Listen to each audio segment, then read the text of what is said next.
Most mainline Protestant churches in this country use the Revised Common Lectionary, a collection of Bible readings for each Sunday of the year. There are usually 4 readings, one each from the Hebrew Bible, the Psalms, the epistles, which are letters written by early church figures like Paul, and the Gospels, the books of Matthew, Mark, Luke, and John. Most Unitarian Universalist congregations, including this one, don't use the lectionary. We do use Bible readings sometimes. Our roots are Christian, and so are some of our people. But 4 Bible readings each week would be rather a lot for us. Still, sometimes I envy my colleagues who use the lectionary. Here, every Sunday starts with a blank slate. I imagine that I wouldn't mind, sometimes, having my readings chosen for me, narrowing my options for a sermon direction.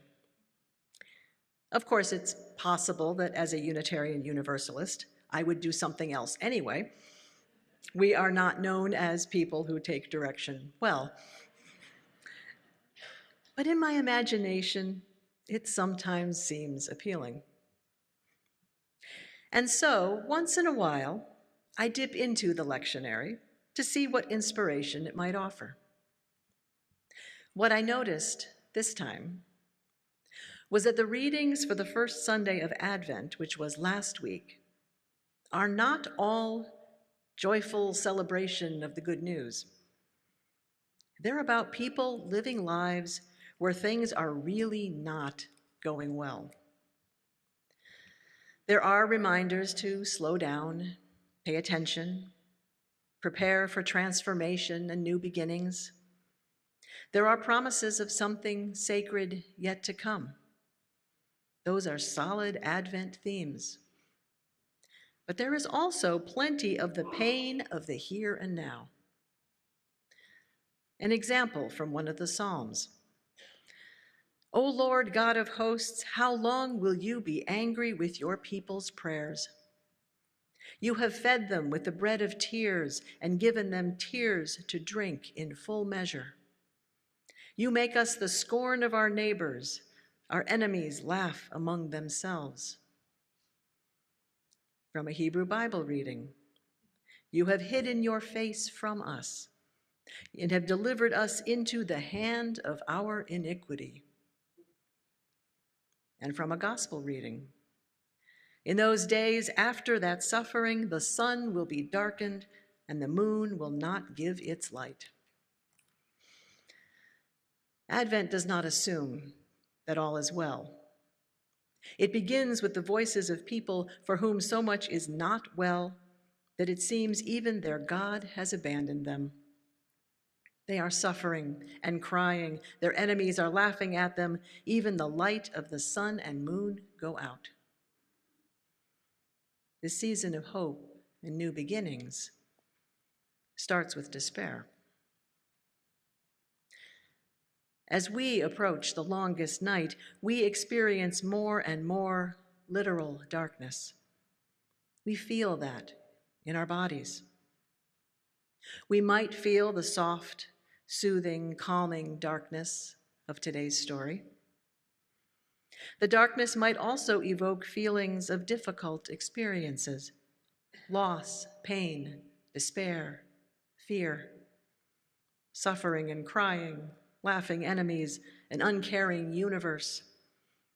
And darkness has become a metaphor for such things. When the poets, our ancient religious ancestors, and we speak of darkness, we are mostly not just talking about long nights. And neither am I. As always, I invite you to hear my words as you hear them, but with 2 caveats. First, the use of darkness as a metaphor is often subtly or overtly racist. The darkness of a long night is evocative, and it works to frame and connect with other experiences. But when we only use that metaphor to talk about things that are painful, uncomfortable, undesirable, scary, that's racism showing up in our language. And in our language, that happens a lot. If you've never done the exercise where you call to mind common expressions that use the words dark or light, or black or white, and then notice which ones are negative, I invite you to try it sometime. It was a dark time, going over to the dark side, etc. So we want to be careful about our metaphors.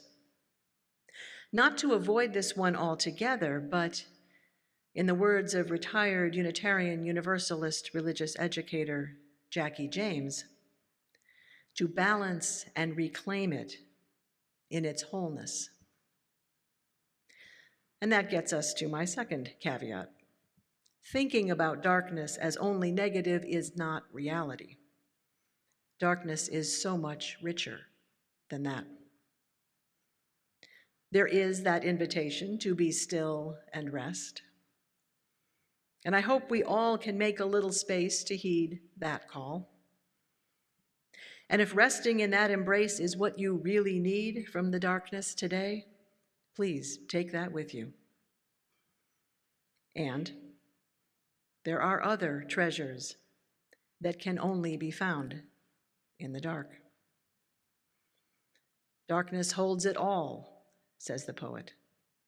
The shape and the flame, the animal and myself. And it is possible its great strength is breaking into my body. I have faith in the night. In this time of literal darkness, Advent begins by asking us to be with all that is, including what is not okay in our lives.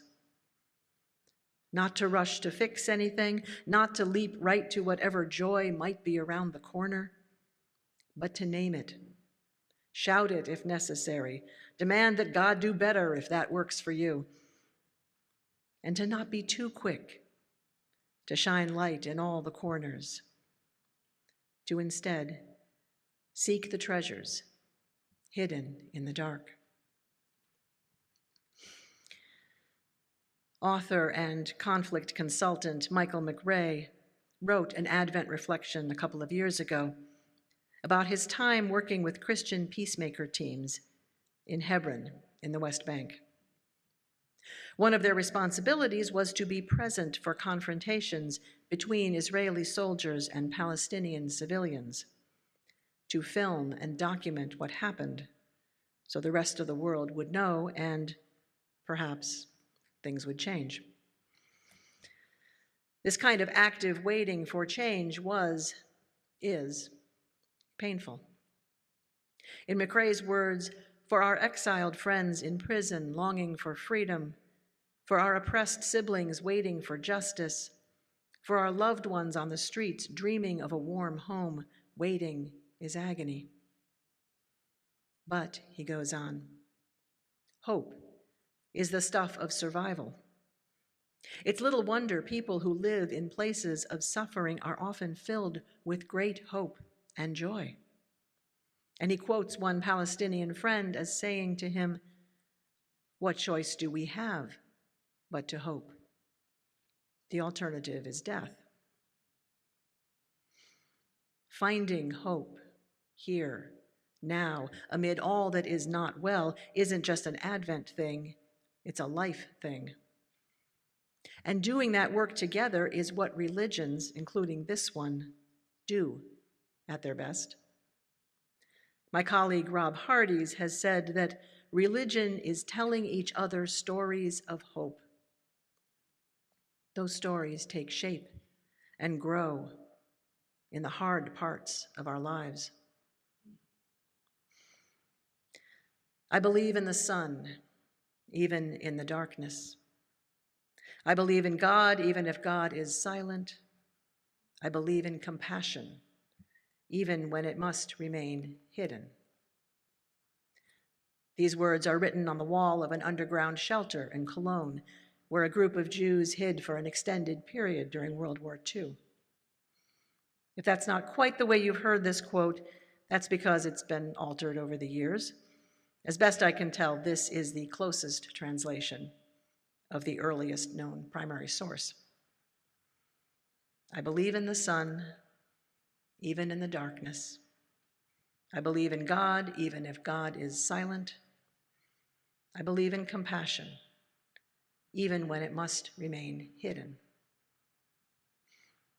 These people were in literal darkness, underground, nurturing a belief in the sun as they waited without its light, sustaining a belief in their God in spite of all the reasons to feel abandoned, and a belief in compassion, which they were experiencing from those who secretly protected and fed them, and which they had no expectation of receiving should they be discovered. The darkness holds it all. They had faith, as the poet said, in the night. Without what's wrong with the world, we wouldn't need strength, hope, trust, imagination, stories of hope. But here in the real world, we do. And the places we discover these things and nurture them are the places where all is not well. Scott Russell Sanders, in his book Hunting for Hope, tells this story of a young British couple on vacation in Indonesia when their ferry sank in a storm. They clambered into a lifeboat, but so did many others, and the lifeboat floundered. So they set off swimming, calling back and forth to keep track of one another in the rough seas until they came upon a floating spar, and there they clung, waiting for rescue. Eventually, 5 other passengers joined them, but one by one, the others ran out of strength, let go, and drowned. Asked later for the television camera how they managed to hold on for 13 hours while the waves hurled them about, they smiled. One said, "We remembered things we'd done together. We told jokes, we sang. We promised one another we'd get married straight away," the other says, "if only we survived. It seemed almost like some great power asked us a question. How could we let go?" The darkness holds it all. And sometimes its strength can find its way into our bodies. It's the strength of the Jews in the Holocaust whose faith grew while in the darkness. The strength of the Palestinians who still practice hope. The strength of the couple whose faith in their future together was forged in that shared, impossibly difficult and tragic experience. The darkness holds it all. At this point, I can feel myself getting a little tense, and I suspect I'm not the only one. We're getting perilously close to a theology that has been and still is used to encourage people who are oppressed to accept their suffering because it is good for them. It's a theology that was preached to enslaved people and to those who enslaved them. It has been and still is used to encourage women to stay in abusive relationships because their suffering brings them closer to God. When I suggest that there is something sacred woven into the hard parts of our lives, that is not what I mean. The point is not to leave the young couple in the water so they can deepen their faith, or to keep having wars or force people to hide underground because suffering breeds hope. I hope we will always reduce suffering anywhere and any way that we can.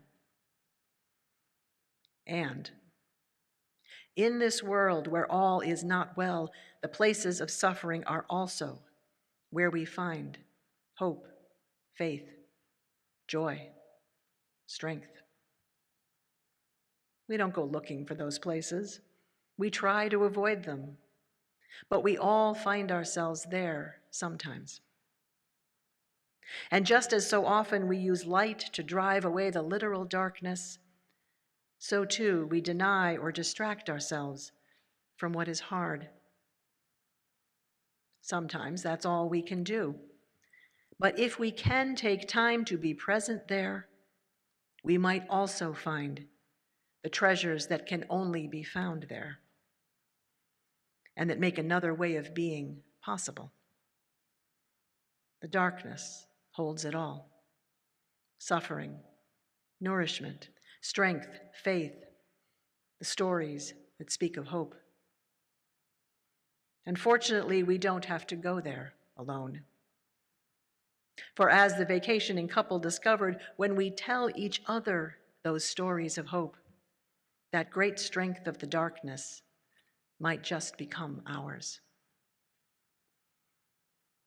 In hard times, we might take some inspiration from those ancient Christian and Hebrew people quoted in so many Protestant churches this time of year. We might look the suffering head on. And then we too might practice finding the hope and faith and joy that the poets tell us is there in the darkness that holds it all. So let's celebrate light in all the ways people do this time of year. But let's not always seek to drive away the darkness. Instead, let's allow ourselves to slow down and pay attention, and perhaps discover something we need in its strong and nourishing embrace. Darkness, soothe my weary eyes that I may see more clearly. When my heart with sorrow cries, comfort and caress me. And then my soul may hear a voice, a still, small voice of love eternal. Darkness, when my fears arise, let your peace flow through me. May it be so. Amen.